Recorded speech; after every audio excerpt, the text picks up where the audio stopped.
देखो ये बैठे हमारे याक हैं ये हमारे याक। ये बैठे एक वो खड़ा है, ये बैठे हैं याक, सारे बैठे हैं अभी रेस्ट कर रहे हैं। रात को ये बर्फ़ में ही रहते हैं केवल।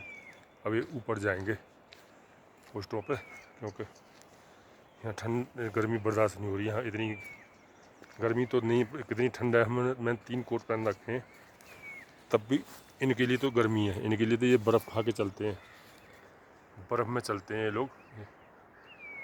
ये बर्फ़ में खुश रहते हैं। यहाँ अभी खरीदे हैं ना ये याक, तो इनको यहाँ अच्छा नहीं लग रहा। कितने कमज़ोर हो गए इसी चक्कर में। ये देखो कैसे बैठे।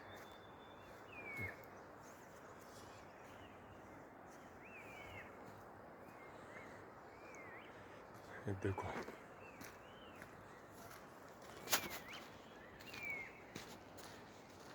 मार देगा, पास जाऊंगा तक। नहीं तो आए अभी।